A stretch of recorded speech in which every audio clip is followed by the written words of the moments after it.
አስተምሮ ሥላሴ ወይም ዘ ዶክትሪን ኦፍ ትሪኒቲ ሥላሴ በብሉይ ኪዳን የሚለውን ተመልክተናል። ዛሬ ሥላሴ በአዲስ ኪዳን የሚለውን እንጀምራለን። ሶስት አካላት ያሉት አንድ አምላክ መገለጥ በአዲስ ኪዳን።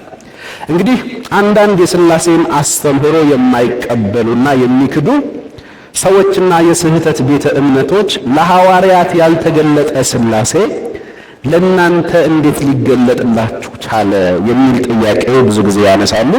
ነገር ግን የሥላሴ አስተምህሮ የጌታ ኢየሱስ ክርስቶስና ደግሞም የሐዋርያቱ አስተምህሮ እንደሆነ አዲስ ኪዳንን በምናጠናበት ጊዜ የተገለጠ እውነት እናገኛለን። በዝርዝር አስተምረውታል።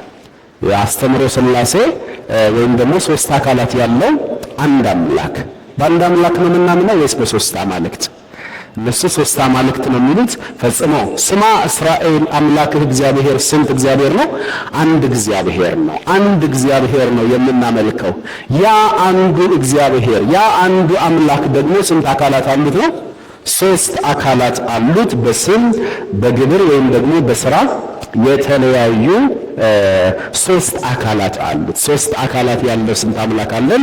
አንድ አምላክ አለን። እንግዲህ የጌታ የኢየሱስ ክርስቶስ የምድር አገልግሎት እንኳን የሚጀምረው ግልጽ በሆነ በሶስት አካላት መገለጥ ነው።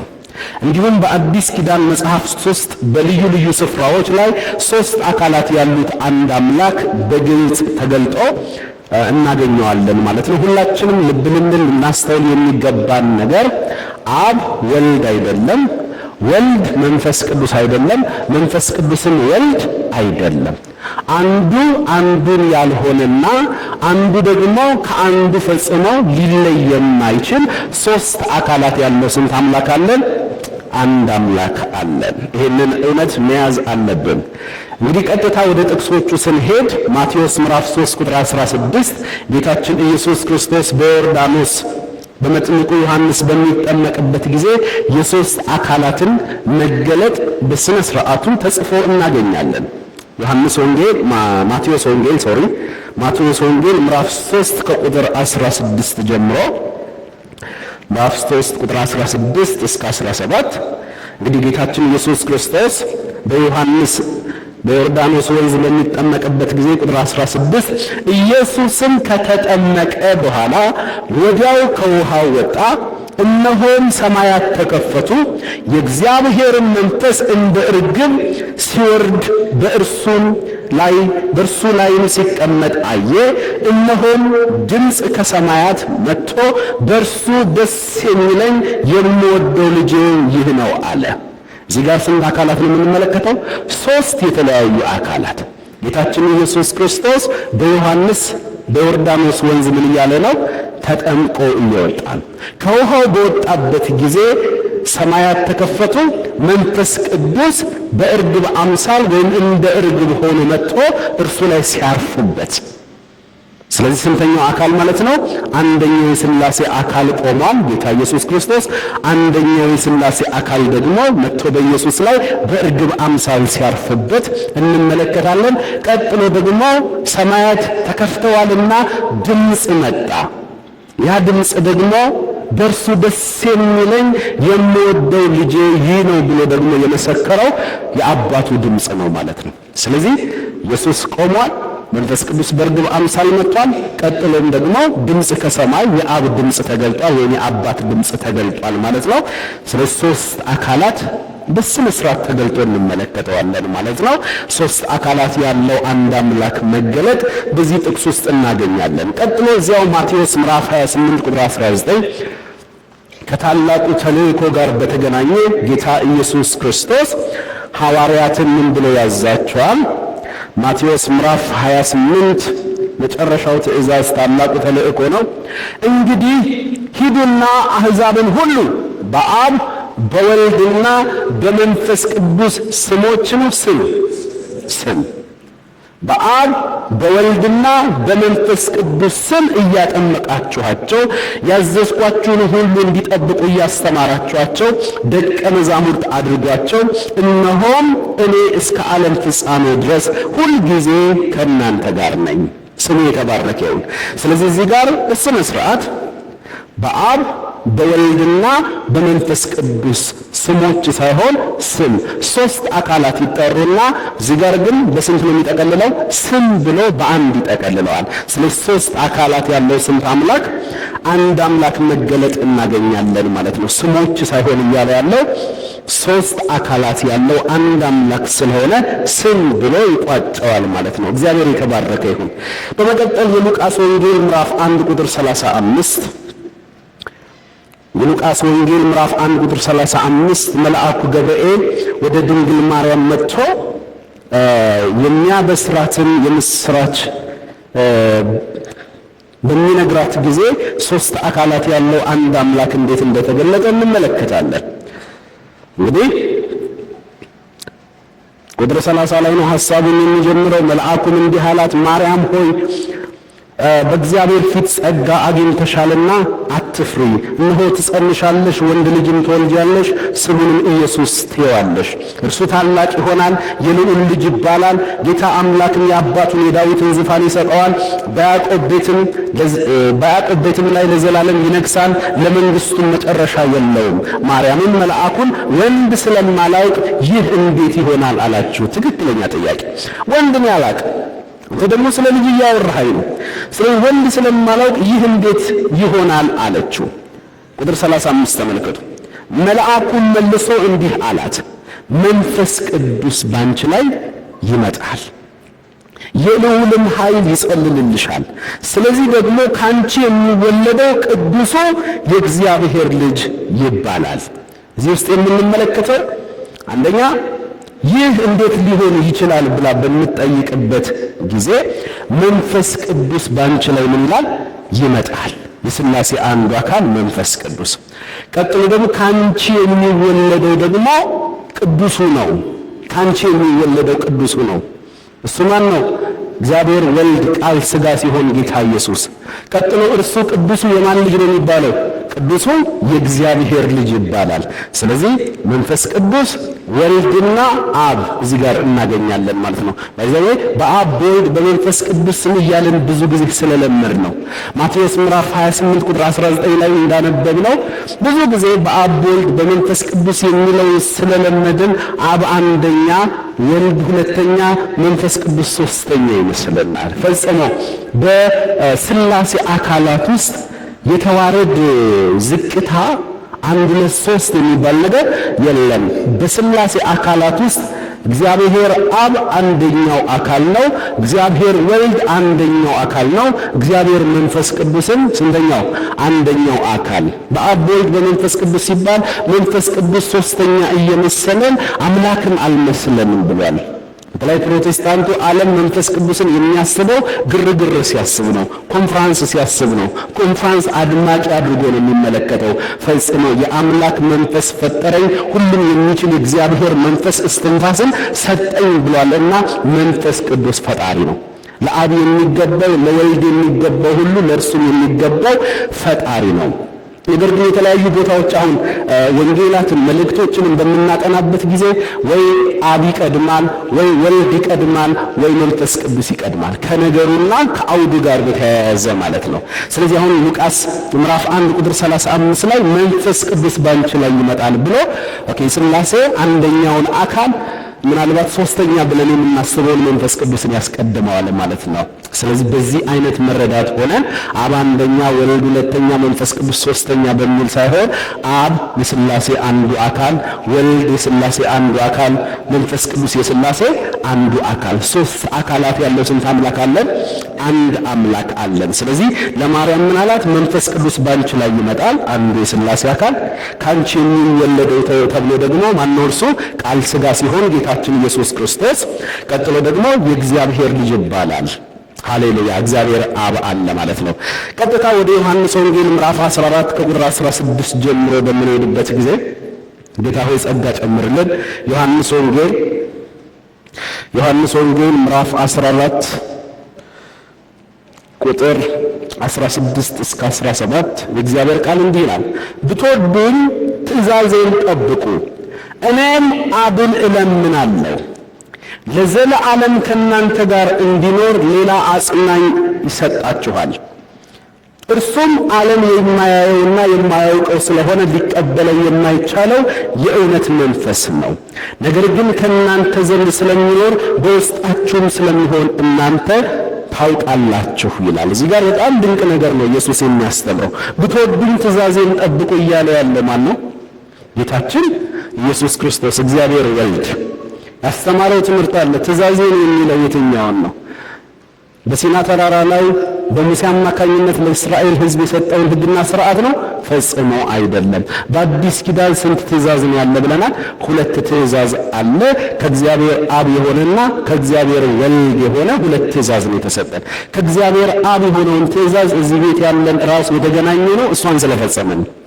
ምን የሚል ነው? ከእግዚአብሔር አብ የሆነው ትእዛዝ እርሱ በላከው በልጁ እናምን ዘንድ ነው። እርሱ በላከው በልጁ እናምን ዘንድ አብ ትእዛዝ ሰጥቷል። ፈቃዱ ያችን ነች። ያችን ፈቃድ እዚህ ቤት ያለን ሁላችን ፈጽመናል። የተሰባሰብነውም የአብን ፈቃድ ስለፈጸመን ነው። ጌታችን ኢየሱስ ክርስቶስ የአብ ፈቃድ አንዴ በሕይወት ዘመናችን ሁሉ ምን የምንላት ነው? የምንፈጽማት ነው። በልጁ በኢየሱስ ክርስቶስ ባመንበት ቅጽበት የአብን ፈቃድ ምን ብለናል? ፈጽመናል። ጌታ ኢየሱስ ክርስቶስ ደግሞ ብትወዱኝ ትእዛዜን ፈጽሙ ጠብቁ የሚለው ደግሞ እኔ እናንተን እንደወደድኳችሁ እርስ በርሳችሁ እኔ በወደድኳችሁ መዋደድ እርስ በርሳችሁ ምን በሉ? ተዋደዱ። ይህ የጌታ ኢየሱስ ክርስቶስ ትእዛዝ ደግሞ አንድ የሚፈጸም ሳይሆን በሕይወት ዘመናችን ሁሉ ቀጣይነት ባለው መንገድ የሚፈጸም ነው ማለት ነው። ስለዚህ ብትወዱኝ ትእዛዜን ጠብቁ ሲል የፍቅር ትእዛዝ ነው የሰጠን በአዲስ ኪዳን። ስሙ የተባረከ ይሁን። ብትወዱኝ ትእዛዜን ጠብቁ እኔም አብን እለምናለሁ። አሁን አብ፣ ወልድ፣ መንፈስ ቅዱስ የሚለው 3 አካላት ያለው አንድ አምላክ አለ የሚለውን መጽሐፍ ቅዱሳዊ አስተምሮ የሚክዱ ሰዎች እዚህ ቦታ ላይ አዎ ኢየሱስ ክርስቶስ አለ የሚለምነው ግን ራሱን ነው የሚሉት። ከታች ሆኖ ይለምናል፣ ከላይ ሆኖ ይለምናል። ግራ የተጋባ ነው። ግራ የተጋባ ሰባልዮስ የሚባል ግራ የገባው መምህር አብ፣ ወልድ፣ መንፈስ ቅዱስ ሲጀመር ይሄ እውነት በጭንቅላት የሚገባ ሳይሆን በመገለጥ የሚገባ ነው። መንፈስ ቅዱስ ካረዳ በስተቀር የእግዚአብሔርን ቃል እንደሚገባ አንደርስታንድ ማድረግ አይቻልም። ምክንያቱም መጽሐፍ ቅዱስ ፊዚክስ እና ኬሚስትሪ አይደለም። ለዛ ነው ደራሲው መንፈስ ቅዱስ ባንተ ውስጥ ከሌለ ድርሰቱን እንደሚገባ ልትረዳው አትችልም። እኛ እኮ አሜን የስ አሜን የምንለው እኮ ጭንቅላታችን ከሌሎች ሰዎች ተሽሎ ተገኝቶ ሳይሆን ደራሲው መንፈስ ቅዱስ በማን ውስጥ ስለገባ ነው? በእኛ ውስጥ ስለገባ ነው። ስለዚህ የሚነገረውን ቃል ማስተዋል የምንችልበትን አቅም ስለሚሰጠን እንግባባለን። ነገር ግን የሥላሴን አስተምህሮ የሚክዱ ሰዎች አንደኛ በክርስቶስ ትምህርት ለማይኖር ሰው ምን የለም ተብሏል? አምላክ የለውም። በክርስቶስ ትምህርት ለሚኖር ግን አብና ወልድ አለው ነው አሉት ተብሏል። ስለዚህ ምሽሽ በማንችለው ሁኔታ 3 አካላት ያለው አንድ አምላክ በቅዱስ ቃሉ ላይ ተገልጦ እናገኘዋለን። አምላክ አሁንም መገለጥ ያብዛልን። ስለዚህ ኢየሱስ እኔም አብን እለምናለሁ አለ። ስለዚህ ኢየሱስ አብን ምን እያለ ነው? እየለመነ ነው። አንደኛው የሥላሴ አካል እግዚአብሔር ወልድ በሥጋ የተገለጠው አምላክ ጌታ ኢየሱስ አብን አባቱን እየለመነ ነው። አባቱ ደግሞ ማንን ሊሰጥ ነው?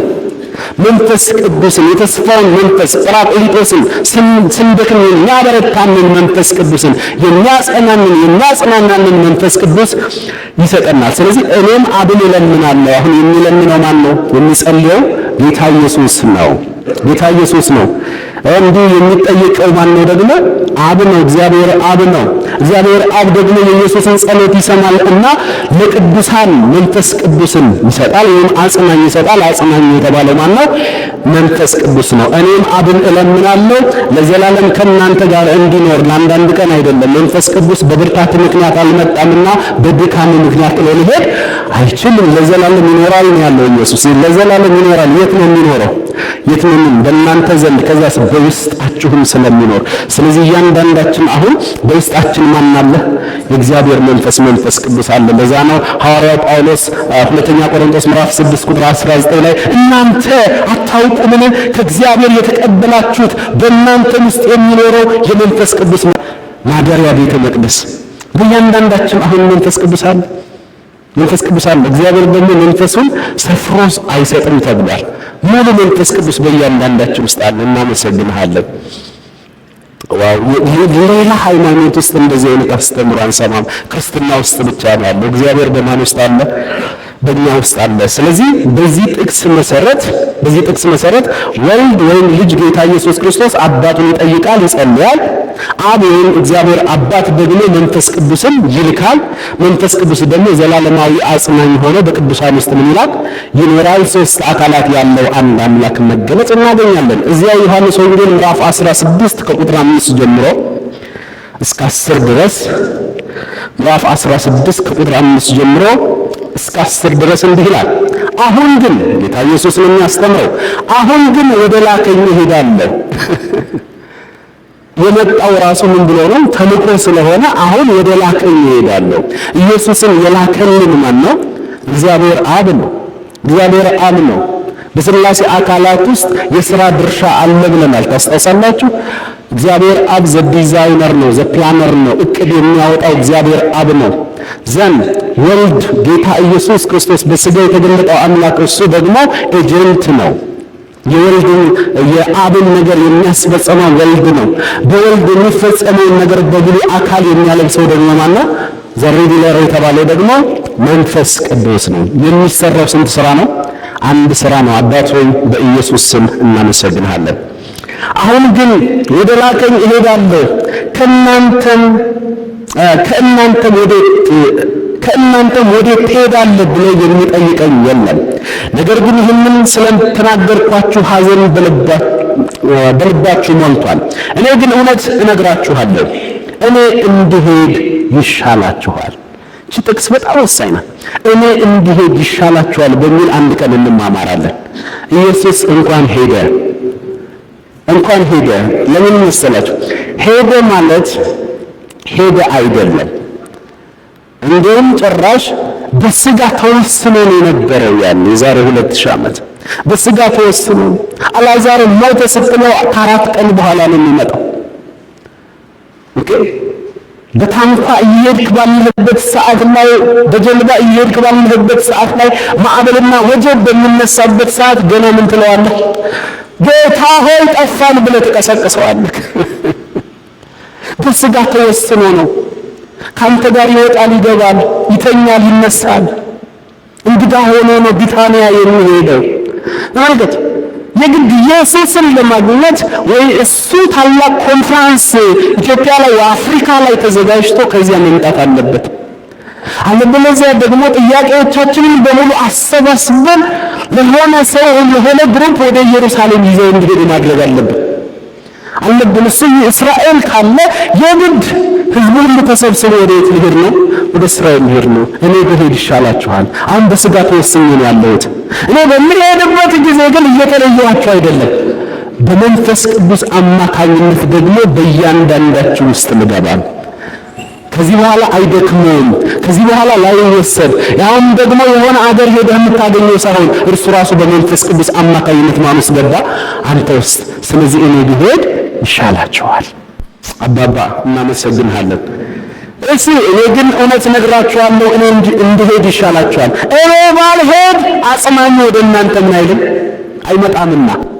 አይመጣምና እኔ ብሄድ ግን እርሱን እልክላችኋለሁ። እርሱም መጥቶ ስለ ኃጢአት፣ ስለ ጽድቅ፣ ስለ ፍርድ ዓለምን ይወቅሳል። ስለ ኃጢአት በእኔ ስለማያምኑ፣ ስለ ጽድቅ ወደ አብ ስለሚሄድ ከዚህ በኋላ ስለማታዩ ነው። ስለ ፍርድ የዚህ ዓለም ገዢ ዲያብሎስ ስለተፈረደበት ነው ይላል። እንግዲህ በዚህ በጌታ በኢየሱስ ክርስቶስ አስተምሮ መሰረት እግዚአብሔር አብ ወይም ደግሞ አባት ወደ ላከኝ እሄዳለሁ ሲል የላከው ማን ነው ማለት ነው?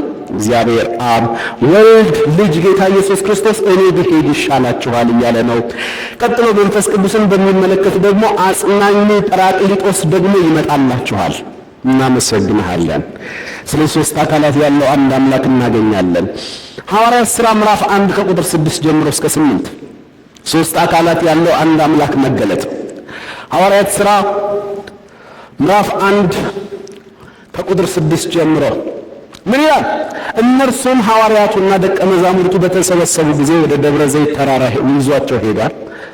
ሐዋርያቱና ደቀ መዛሙርቱ እነርሱም በተሰበሰቡ ጊዜ አንድ ጥያቄ ጠየቁት። ጌታ ሆይ 3 ዓመት ሙሉ ሲያስተምራቸው እነርሱ ውስጥ የጸጋ ወንጌል ተቀጣጥሎ ወንጌል ወደ ዓለም ሁሉ ሄዶ ጅማ ድረስ ደርሶ ኢትዮጵያ ድረስ ደርሶ ናብሽ የሚባሉ ነዳኛ የሚባሉ ወንድሞች ይድናሉ ተብሎ ፈጽመው በጭንቅላታቸው ውስጥ ሐዋርያቶቹ ጋር የለም እንደዚህ አይነት ሐሳብ። እነርሱ የሚያስቡት በዳዊት የተስፋ ቃል መሰረት ከወደረኞቻቸው እጅ ነፃ አውጥቶ የዳዊትን ድንኳን እስራኤልን አድሶ መናገሻ ከተማውን ኢየሩሳሌም ላይ አድርጎ ዓለምን ሁሉ የሚገዛና የሚያስተዳድር ንጉሥ መጥቷል። ስለዚህ ኢየሱስ ነገር ግን መንፈስ ቅዱስ በእናንተ ላይ በወረደ ጊዜ ኃይልን ትቀበላላችሁ የሚጀምረው በኢየሩሳሌም ነው። በኢየሩሳሌም ነው። ወንጌል አስቀድሞ ለማን ነውና? ለአይሁዳዊ ነው። ከዚያም ነው ለማን የሚመጣው? ለግሪክ ሰው ወይም ለአሕዛብ የሚሆነው በኢየሩሳሌም ይሆናል ስብከቱ። የሐዋርያት ሥራ መጽሐፍ ዋና ቁልፍ ቃል ቁጥር 8 ናት። ነገር ግን መንፈስ ቅዱስ በእናንተ ላይ በወረደ ጊዜ ኃይልን ትቀበላላችሁ በኢየሩሳሌም እዛው አካባቢ፣ ቀጥሎ ይሰፋል በይሁዳ፣ ቀጥሎ ወደ ሰማርያ ይሄዳል፣ ቀጥሎ እስከ ምድር ዳርቻ ድረስ እስከ ምድር ዳርቻ ድረስ። ስለዚህ እዚህ ጋር የምንመለከተው አንድ ነገር አለ። ሐዋርያት ሥራ ምዕራፍ 1 ከቁጥር 6 እስከ 8 አብ ወይም ደግሞ እግዚአብሔር አባት ሁሉንም ነገር በራሱ ጊዜ የሚሰራ እንደሆነ፣ መንፈስ ቅዱስ ወደ ቅዱሳን የሚመጣ ኃይል አቅም እንደሆነላቸው፣ እንዲሁም ደግሞ ወልድ ጌታ ኢየሱስ ክርስቶስ ወደ ሰማይ ደግሞ እንደሚያርግ ይናገራል ማለት ነው። 3 አካላት ያለው አንድ አምላክ። ሐዋርያት ሥራ ምዕራፍ 2 ከቁጥር 32 እስከ 33 ሐዋርያት ሥራ ምዕራፍ 2 ከቁጥር 32 እስከ 33 አባት ሆይ ጸጋ ጨምርልን። ጴጥሮስ ሰበከ። ቁጥር 32 ላይ ይህን ኢየሱስን እግዚአብሔር አስነሳው፣ ለዚህ ነገር እኛ ሁላችን ምስክሮች ነን። ስለዚህ በእግዚአብሔር ቀኝ ከፍ ከፍ ብሎና የመንፈስ ቅዱስን የተስፋ ቃል ከአብ ተቀብሎ ይህን እናንተ አሁን የምታዩትንና የምትሰሙትን ምን አለው? አፈሰሰው። እዚህ ውስጥ አሁን የሶስት አካላትን እናገኛለን። 3 አካላት። አንደኛ ወልድ ወይም ልጅ በአባቱ ቀኝ ከፍ ከፍ ብሎ ተቀመጠ። እግዚአብሔር አብ ኢየሱስን ከሙታን ምን አለው? አስነሳው። መንፈስ ቅዱስ ደግሞ ስጦታ ሆኖ ወደ ቅዱሳን መጣ ማለት ነው። ይህን እናንተ የምታዩትን እግዚአብሔር ወልድ ወይም ጌታ ኢየሱስ ከአብ ተቀብሎ የተስፋውን መንፈስ ምን አለው? አፈሰሰው እንዳለ ሐዋርያት ሥራ ምዕራፍ 10 ቁጥር 38 የሶስት አካላት መገለጥ፣ 3 አካላት ያለው አንድ አምላክ። ሐዋርያት ሥራ ምዕራፍ 10 ቁጥር 38 ምን ይላል እግዚአብሔር ቃል? እግዚአብሔር የናዝሬቱን ኢየሱስን በመንፈስ ቅዱስ በኃይልም ቀባው፣ እርሱም መልካም እያደረገ ለዲያብሎስም የተገዙትን ሁሉ እየፈወሰ ዞረ፣ እግዚአብሔር ከእርሱ ጋር ነበረና ይላል። ስለዚህ እዚህ ጋር 3 አካላት በቀላሉ ማግኘት ይቻላል። እግዚአብሔር አብ ወይም አባት ልጁን ልኳል። ወልድ ወይም ጌታ ኢየሱስ ክርስቶስ ለአገልግሎት ተቀብቷል፣ ሲያገለግል እናየዋለን። መንፈስ ቅዱስ ደግሞ እዚህ ቦታ ላይ ቅባት ሆኖ ነው የተገለጠ። በመንፈስ ቅዱስም በኃይልም ምን አለው? ቀባው። እናመሰግንሃለን። ቀጥሎም በሐዋርያው ጳውሎስ መልእክታት ውስጥ ደግሞ ትንሽ እንመልከትና እንጨርሳለን። ሐዋርያው ጳውሎስ መልእክት ሮሜ ምዕራፍ 1 ከቁጥር 3 ጀምሮ እስከ 4 አባባ ጸጋ ጨምርልን። ሮሜ ምዕራፍ 1 ከቁጥር 3 ጀምሮ ስለ ወንጌል እውነት ሲናገር ቁጥር 1 ብንጀምር ሐዋርያ ሊሆን የተጠራ የኢየሱስ ክርስቶስ ባሪያ ጳውሎስ በነቢያቱ አፍ በቅዱሳት መጻሕፍት አስቀድሞ ተስፋ ለሰጠው ለእግዚአብሔር ወንጌል ተለየ። ቁጥር 3 ይህም ወንጌል በሥጋ ከዳዊት ዘር ስለተወለደ እንደ ቅድስና መንፈስ ግን ከሙታን መነሳት የተነሳ በኃይል እግዚአብሔር ልጅ ሆኖ ስለተገለጠ ስለ ልጁ ነው። እርሱም ጌታችን ኢየሱስ ክርስቶስ ነው። ጌታችን ኢየሱስ ክርስቶስ ነው። እዚህ ጋር 3 አካላት እናገኛለን። 3 አካላት። መንፈስ ቅዱስ በኃይል በመንፈስ ቅዱስ ኃይል ከሙታን መካከል የተነሳ ብሎታል። መንፈስ ቅዱስ እግዚአብሔር አብ ወይም አባት የእግዚአብሔር ልጅ ሆኖ ተገልጧል ተብሏል። እግዚአብሔር ልጅ ምን የአብ ልጅ አብ አለ ወይም አባት አለ። ቀጥሎ ደግሞ ወንጌል ራሱ ስለ ልጁ ስለ ጌታችን ስለ ኢየሱስ ክርስቶስ ነው ይላል። ስለዚህ 3 አካላት ያለው አንድ አምላክ። ወንጌል በዚህ አጋጣሚ ወንጌል ስለሆነ ነገር አይደለም። ወንጌል ፐርሰን ወንጌል ስለ ልጁ ስለ ኢየሱስ ክርስቶስና ስለሱ የቤዛነት ሥራ የሚያወራ ነው። አለቀ። ወንጌል ፈጽሞ ፕሮስፔሪቲም አይደለም። ወንጌል ድህነትም አይደለም። ወንጌል ልሳንም አይደለም። ወንጌል በዚህ በኩል ደግሞ እንዲህ ግግር ብሎ መቆምም አይደለም። ወንጌል ፐርሰን ነው። ወንጌል ሰምቲንግ አይደለም። ወንጌል ነገር አይደለም። ወንጌል ማንነት ነው። እርሱም ጌታችን ኢየሱስ ክርስቶስና እሱ የሰራው ሥራ ማለት ነው። ሮሜ ምዕራፍ 14 ከቁጥር 17 ጀምሮ እስከ 18 ሮሜ ምዕራፍ 14 ከቁጥር 17 ጀምሮ እስከ 18 የእግዚአብሔር መንግሥት ጽድቅና ሰላም በመንፈስ ቅዱስም የሆነ ደስታ ናት እንጂ መብልና መጠጥ አይደለችም።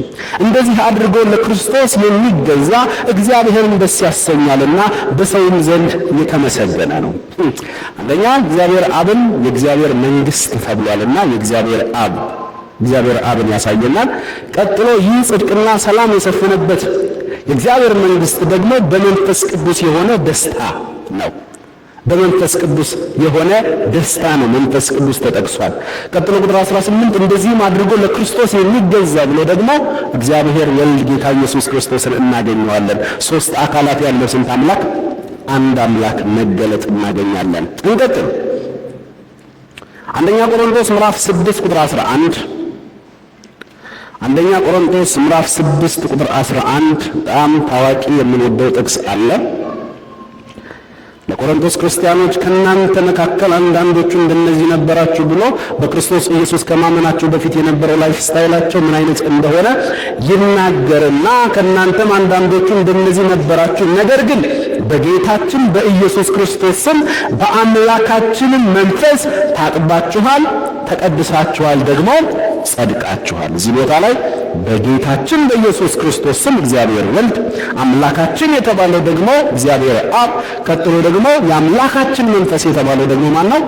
መንፈስ ቅዱስ አለ። ሶስት አካላት ያለው አንድ አምላክ መገለጥ።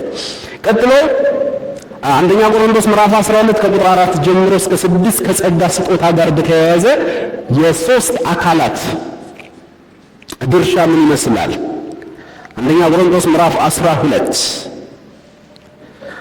12 ከቁጥር 4 ጀምሮ የጸጋ ስጦታ ልዩ ልዩ ነው፣ መንፈስ ግን ስንት ነው? እዚህ ጋር ያለው መንፈስ የተባለው ማን ነው? መንፈስ ቅዱስ። የጸጋ ስጦታ ልዩ ልዩ ነው፣ መንፈስ ግን አንድ ነው። ቁጥር 5 አገልግሎትም ልዩ ልዩ ነው፣ ጌታም አንድ ነው። ጌታ የተባለው ማን ነው? ኢየሱስ ክርስቶስ እግዚአብሔር ወልድ። ቁጥር 6 አሰራርም ልዩ ልዩ ነው፣ ሁሉም በሁሉ የሚያደርግ እግዚአብሔር ስንት ነው? አንድ ነው፣ እግዚአብሔር አብ። ስለዚህ መንፈስ ቅዱስ፣ ጌታ ኢየሱስ፣ እግዚአብሔር አባት፣ ሶስት አካላት ያለው ስንት አምላክ? አንድ አምላክ። በጸጋ ስጦታ ውስጥ እንኳን ሶስቱ አካላት አለ ማለት ነው። እናመሰግንሃለን። ክብር ላንተ ይሁን። ቀጥሎ ሐዋርያው ጳውሎስ ሁለተኛ ቆሮንቶስ ምዕራፍ 1 ከቁጥር 21 ጀምሮ እስከ 22 ድረስ ደግሞ እንደዚሁ አንዳች ሶስት አካላትን መመልከት የምንችልበትን ነገር ጽፎልናል። ከቁጥር 21 ጀምሮ እስከ 22 በክርስቶስም ከእናንተ ጋር የሚያጸናንና የቀዳን እግዚአብሔር ነው። ደግሞም ያተመን የመንፈሱንም መያዣ በልባችን የሰጠን እርሱ ነው። የሚገርም እኮ ነው። ሐዋርያው ጳውሎስ ነው እየጻፈ ያለው ለነማን? ለቆሮንቶስ ክርስቲያኖች ምን አይነት ናቸው? እንደ ኤፌሶን ብርቶች ናቸው? ፈጽሞ የድካም ሕይወት የተገለጠባቸው። ራሱ ሐዋርያው ጳውሎስ ሕፃናት ናችሁ። እኔ አጥንት የሆኑ ትምህርቶችን ይዤ ወደ እናንተ ለመምጣት አስቤ ነበር፣ ነገር ግን ያንን ነገር መመገብ የምትችሉበት አቅም ላይ አይደላችሁምና ምን ጋፍኳችሁ አለ። ወተት ጋፍኳችሁ። ወተት የሚጋቱ ሕፃናት ነበሩ። እነዚህ ሕፃናት ክርስቲያኖች ባሉበት ሐዋርያው ግን ራሱን ከነርሱ ጋር አድርጎ እንጂ ከነርሱ ለይቶ እኛ ጋር ከባድ ቅባት አለ አላለም። እኛ ጋር ቀላል ቅባት እንዳይመስለው ያለ የተቀባውን ላይ ጅን እንዳታነሳ ብሎ አላስፈራራቸው። ይልቅስ ምን አይነት ትሕትና በአገልጋይ ውስጥ እንዳለ ተመልከቱ። በክርስቶስም የሆነ ሁሉ በማን ነው? በክርስቶስ ስለሆነ ብርቱም ደካማውም በክርስቶስ እስከሆነ ድረስ በአብ ዘንድ ተቀባይነቱ አንድ ነው። የተቆጠረልን ነገር በሙሉ አንድ ነው። በክርስቶስ ሐዋርያው ጳውሎስም እንዲሁም ደግሞ በክርስቶስ ሕፃናት የሆኑ የቆሮንቶስ ክርስቲያኖች ጽድቃቸው፣ ቅድስናቸው፣ ቤዛነታቸው በክርስቶስ የተቆጠረላቸው ፖዚሽናል ነገር በሙሉ እኩልና አንድ ነው። ከዛ በኋላ ባለ የብስለት ህይወት ግን ክርስቲያን ካንዱ አንዱ ምን ይላል? ይለያያል ማለት ነው። ልጅነትን በሚመለከት በክርስቶስ ያገኘናቸውን በረከቶች በሚመለከት ሲጀመር ያገኘነው በራሳችን ብርታት ሳይሆን በማን ነው? በክርስቶስ። ወደ ኖህ መርከብ የገባ ኖህም ልጆቹም እንዲሁም ደግሞ እንስሶቹም በሙሉ ከፍታቸው ስንት ነው? አንድ ነው። ከፍታቸው መርከቡ ነው። ስለዚህ ወደ ኖህ መርከብ የገባ በሸማኔ ማለፈጣን እንዲሁም ደግሞ ወደ ኖህ መርከብ የገባች ኤሊን አለች። በሸማኔው ወደ ኖህ መርከብ የገባው እንግዲህ በጣም በቃ ፋስት ነው። በጣም በመንፈሳዊ ነገር በቃ ይጸልያል። ምን ይላል? ኤሊ ደግሞ ልትጸልይ ብላ በዛው እንቅልፍ ይዛት ይሄዳል። እንደዚህ አይነት ክርስቲያኖች ናቸው። ነገር ግን የኤሊን ይሄን ያቦ ሸማኔው ከፍታቸው መርከቡ እንጂ ጾም ጸሎታቸው አይደለም። መርከቡ ከፍ ያለ ቁጥር ኤሊ ዝቅ ትላለች እንዴ? አትልም። አብራ ካቦ ሸማኔው ጋር እየተኛች ምን ትላለች? ከፍ ትላለች። እሱ እየጸለየ እሷ እየተኛች አብረው ምን ይላሉ? ከፍ ይላል። አራራት ተራራ ላይ ሄዶ ሲቀመጥ እሷ ተኝታለች፣ እሱ ደግሞ ሃሌሉያ እያለ ነው፣ በኮርኒስ ላይ እየሮጠ ነው። ነገር ግን ከፍታቸው አሁንም ስንት ነው? አንድ ነው። ምንም ማካበድ አያስፈልግም። ውበታችን፣ ድምቀታችን፣ ጌጣችን፣ ስማችን፣ ክብራችን መካከለኛው መስቀል ላይ በእኛ ሳያፍር እርቃኑን የተንጠለጠለው የናዝሬቱ ኢየሱስ ነው። ከሱ ውጪ ክብር ምናምን የሚባል ነገር የለም። ሰው ያደረገን እዚህ ቤት ያለን ሁላችን ምስክሮች ነው። ሰው ያደረገን ማን ነው? ኢየሱስ ነው። ኢየሱስ ባይረዳን ኖሮ አብዛኞቻችን በሕይወት አንኖር፣ እንሞት ነበረ። አብዛኞቻችን እናብድ ነበር፣ አእምሯችንን እናጣ ነበረ። ያማረብህ መካከለኛው መስቀል ላይ ከተሰቀለው ከኢየሱስ የተነሳ ነው። ውበት ድምቀት የሆነን ኢየሱስ ነው። ሃሌሉያ! እናመሰግንሃለን። ስለዚህ ሐዋርያው ምን አለ? በክርስቶስም ከእናንተ ጋር ከነማን ግራ ከተጋቡ የቆሮንቶስ ክርስቲያኖች መንፈሳዊነት ልሳን ብቻ ከሚመስላቸው ከቆሮንቶስ ክርስቲያኖች በክርስቶስም ከእናንተ ጋር ምን ያለ ጳውሎስ ከእናንተ ጋር ነው የተቀባለው። ከነማን ጋር? ከኤፌሶን ክርስቲያኖች ጋር ቢልቆ ያምር ነበር። እነሱ አጥንት ውስጥ የገቡ ናቸው አይደለም። ኤፌሶን ቅድም እንዳልነው በሳለም ሆነ ቆሮንቶስ ሕፃናትም ሆኑ የተቀባ ነው በማን ነው? በክርስቶስ። ጭራሽ የክርስቶስን ቅባት ነው የተካፈልነው። አለቀ። በክርስቶስ ከእናንተ ጋር የሚያጸናን ደግሞም የቀባን እግዚአብሔር ነው። ስለ ጳውሎስ በራሱ ብቃት አይደለም የሚጸናው፣ የሚያጸናው ስላለን። የቆሮንቶስ ክርስቲያኖች በድካማቸው እግዚአብሔር ቆርጬ ጥልሻለሁ አላለም። የሚያጸናቸው እኩል ከነ ጳውሎስ ጋር ማን ነው? እግዚአብሔር የቁጥር 22 ደግሞ ያተመን በመንፈስ ቅዱስ ያተመን የመንፈሱንም መያዣ በልባችን ውስጥ የሰጠ እርሱ ነው። እዚህ ቦታ ላይ ሶስት አካላት እናገኛለን። በክርስቶስ ብሎ ይጀምራል። ስለዚህ እግዚአብሔር ወልድ በሥጋ የተገለጠው አምላክ ከእናንተ ጋር የሚያጸናንና የቀባን እግዚአብሔር አብ ነው፣ አንደኛው አካል። ቅዱስ ደግሞ ያተመን የመንፈሱንም መያዣ መንፈስ ቅዱስ መጣ። ሶስት አካላት ያለው አንድ አምላክ። እናመሰግንሃለን። እየጨረስን ነው። ሁለት ጥቅሶችን ነው፣ ሶስት ጥቅሶችን ብቻ ነው የምንመለከተው። ሁለተኛ ቆሮንቶስ ምዕራፍ 13 ቁጥር 14 ከስንብት ሰላምታ ጋር በተያያዘ ሐዋርያው ጳውሎስ ምን አለ? ሁለተኛ ቆሮንቶስ ምዕራፍ 13 ቁጥር 14 ላይ ሐዋርያው ጳውሎስ የቆሮንቶስ ክርስቲያኖችን ያንን ሁሉ ነገር ከጻፈላቸው በኋላ ሲሰናበታቸው የጌታ የኢየሱስ ክርስቶስ ጸጋ የእግዚአብሔርም አብ ማለት ነው ፍቅር የመንፈስ ቅዱስን ኅብረት ከእናንተ ጋር ይሁን አለ።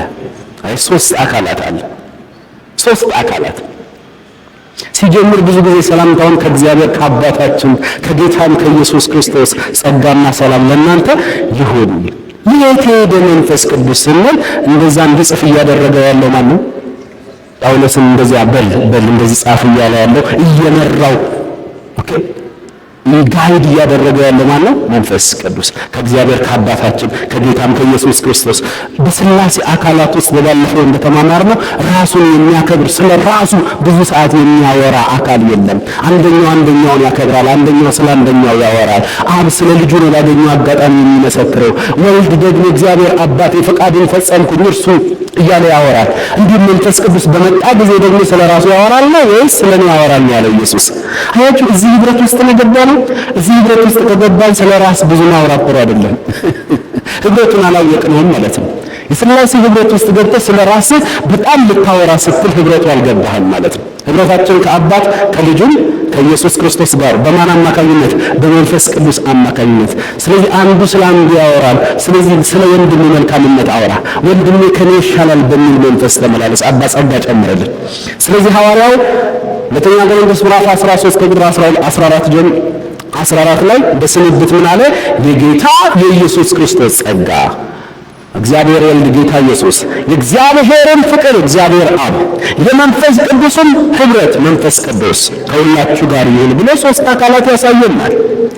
ቀጥሎ ገላትያ ምዕራፍ 4 ቁጥር 6 ላይ ገላትያ ምዕራፍ 4 ቁጥር 6 ይህንን ሮሜ ምዕራፍ 8 ቁጥር 14 ላይ ታገኙታላችሁ። ገላትያ ምዕራፍ 4 ቁጥር 6 ላይ ከቁጥር 4 ብንጀምረው ነገር ግን የዘመኑ ፍጻሜ የሕግ ዘመን ፍጻሜ በደረሰ ጊዜ እግዚአብሔር አብ ከሴት የተወለደውን ከሕግም በታች የተወለደውን ልጁን ላከ። ስለዚህ እግዚአብሔር አብ ልጁን ምን ብሏል? ልኳል።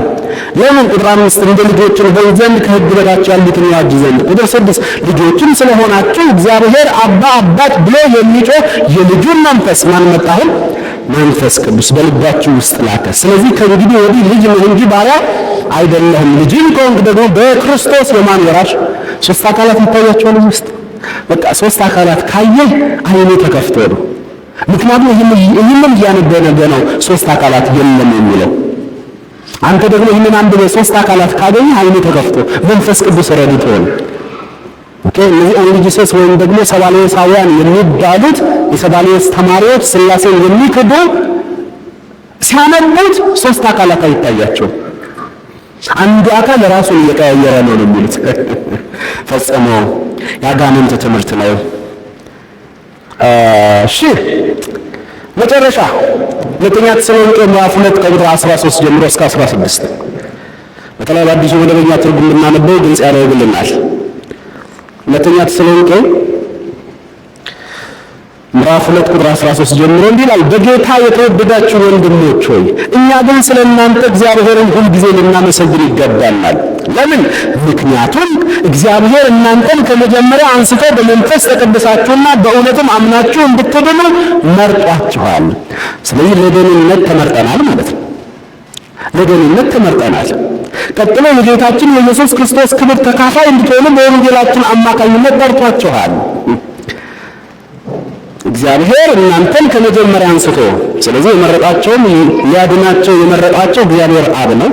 ቀጥሎ በመንፈስ ቅዱስ እንዲቀደሱ አድርጓል። ስለዚህ መንፈስ ቅዱስ አንደኛው አካል መጣ። ቀጥሎ ቁጥር 14 ላይ የጌታችን የኢየሱስ ክርስቶስን ክብር ተካፋዮች እንድትሆኑ ጌታ ኢየሱስ እግዚአብሔር ወልድ በሥጋ የተገለጠው አምላክ መጣ። ሶስት አካላት ያለው ስንት አምላክ? አንድ አምላክ እናገኛለን። ስለዚህ ጌታችን የኢየሱስ ክርስቶስን ክብር ተካፋይ እንድትሆኑ በወንጌላችን አማካኝነት ጠርቷቸዋል። አይቶ ወንጌል በጣም ትልቅ ደስቲኒ ያለው ወንጌል ዝም ብሎ ስለ ሸቀጣ ሸቀጥ አይደለም የሚያወራው። ወንጌል እግዚአብሔር በወንጌል የጠራን የክርስቶስን ክብር እንድንካፈል ነው። ኢየሱስ ደግሞ ክብሬን ሰጥቻቸዋለሁ ብሎ ዮሐንስ ወንጌል ምዕራፍ 17 ሲጸልይልን ያ ጸሎት አካል ለበሰ። የጌታችን የኢየሱስ ክርስቶስ ክብር ተካፋዮች እንድትሆኑ ያውን ቁሳቁስ እንድናሳድድ አይደለም። ለምንድን ነው በወንጌል ያመናችሁት? የሆነ ሰውዬ አይኑን ጨፍኖ ይናገራል፣ ትሻገራለሽ ይልኛል፣ እየተሻገርኩ እኖራለሁ። ስንቱን ነው የምትሻገረው አንተ? መጀመሪያ እኮ ወደ ሆነ አሜሪካም አውሮፓም ከመሻገር በፊት አንድ ነገር እስኪ እመን ተው፣ እሱ ጋር ትደርስበታለህ። ከሞት ወደ ሕይወት ተሻግረሃል የሚለውን ታምንበታለህ። ከሞት ወደ ሕይወት የተሻገረ ሰው እኮ በምድር ላይ ሲኖር እኮ ከወንጌል የተነሳ እግዚአብሔር ራሱ እኮ ከሆነ መሄድ ካለበት ትሄዳለህ እኮ ለሰው ልጆች መኖሪያ ዳርቻን ወሰነላቸው ይላል። ስለዚህ አውሮፓ ሄደህ መማር ካለብህ ተጨቃጭቀህ ተሟሙተህ አስጠንቁለህ አይደለም። አባትህ ከወሰነ ትሄዳለህ፣ ካልወሰነ ደግሞ ምን አትልም? አትሄድም። አትንከልከሉ። ቅዱሳን ረፉ። በጌታ ነገር ደስ ይበላችሁ። በእርሱ መደሰት ስትጀምሩ ሌላው ነገር ምን ይላል? ይከተላል፣ ይጨመረናል። ጸጋ ጨምርልን። የጌታችን የኢየሱስ ክርስቶስ ክብር ተካፋይ እንድትሆኑ በወንጌላችን አማካኝነት ጠርቷቸዋል። ቁጥር 15 ታዲያ የጥሪ ከባድና ትልቅ ስለሆነ እንግዲህ ወንድሞቼ ጸንታችሁ ቁሙ፣ በአንደበታችንም ሆነ በመልእክታችን ያስተላልፍንላችሁን ትምህርት አጥብቃችሁ ያዙ። አጥብቃችሁ እናንተ ተራ ሰዎች አይደላችሁም። እግዚአብሔር አስቀድሞ ከዘላለም ዘመናት በፊት ትድኑ ዘንድ የመረጣችሁ አንኮንዲሽናል ዲቫይን ኢሌክሽን እናንተ ላይ ተፈጽሟል። ፕሪደስቲኔሽን እናንተ ላይ ተፈጽሟል። ለምን? ትድኑ ዘንድ፣ በመንፈስ ቅዱስ ትቀደሱ ዘንድ። ቀጥሎ ደግሞ ለምንድን ነው? መጨረሻው የወንጌሉ ደስቲኒ ምንድን ነው? የክርስቶስን ክብር ተካፋይ እንድትሆኑ። መታደል እኮ ነው። ስለዚህ አሁን በቃ ዝም ብለህ መዝረክረክ ማንነትን በማወቅ ለማንነት የሚመጥን ኑሮ መኖር አለብህ እንጂ ተራ ነገር አይደለም። የተፈጸመው ነገር ነው። ቁጥር 16 በጣም ተመልከቱ። ቁጥር 16 ራሱ ጌታችን ኢየሱስ ክርስቶስ ደግሞም እኛን የወደደንና በጸጋ የዘላለም መጽናናትና መልካም ተስፋን የሰጠን እግዚአብሔር አባታችን ልባቸውን ያጽናኑት። ተመልከቱ፣ ልባቸውን ምን ይበሉት? ያጽናኑት። ይህንን አሁንሽ እነዚህ ሰዎች ምን ሊያደርጉት? አብም ወልድም መንፈስ ቅዱስም ኢየሱስ ብቻ ነው የሚሉ እዚህ ጋር ይመጣና ልባቸውን ያጽናኑት። ልባቸውን ያጽናናው አይደለም፣ ልባቸውን ምን ይበሉት? ያጽናኑት። በበጎ ሥራና በቃል ሁሉ ያበርቷቸው። ማንና ማን? አብና ወልድ። በማን አማካኝነት? በመንፈስ ቅዱስ አማካኝነት። ደስ አይልም ክርስትና? እግዚአብሔር የተባረከ ይሁን። ቀጣዩን ደግሞ ማታ ላይ እንመለከታለን። ከዚህ ቀጥሎ ያለውን ስንመለከት እስከ ራእይ ምዕራፍ 22 ነው የምንሄደው። ቀጥሎ ደግሞ ታዲያ የቤተ ክርስቲያን ሐዋርያቶችን የተኩ ከሐዋርያቶች ቀጥሎ የመጡ የቤተ ክርስቲያን የእምነት አባቶች ስለ ሥላሴ ምን አስተምረዋል? ምን ነበር ያምኑ የነበሩት? እነ ፖሊካርፕ የሚባሉ የሐዋርያው ዮሐንስ ደቀ መዝሙር ሐዋርያው ዮሐንስ ያስተማረውና ቤተ ክርስቲያንን ደግሞ የተረከቡ አሉ። የእምነት አባቶች አሉ። የመጀመሪያ ዘመን ሐዋርያቶች ካለፉ በኋላ የተነሱ የእምነት አባቶች አሉ። እነሱ ስለ ሥላሴ ምን ያስተምራሉ? ቀጥሎ ደግሞ ቤተ ክርስቲያን አንድ በነበረችበት ጊዜ ደግሞ ያስተላለፈችው የእምነት አዋጅ አለ። እሱን ሁሉ ተመልክተን እንጨርሳለን ማለት ነው። እንጸልይ።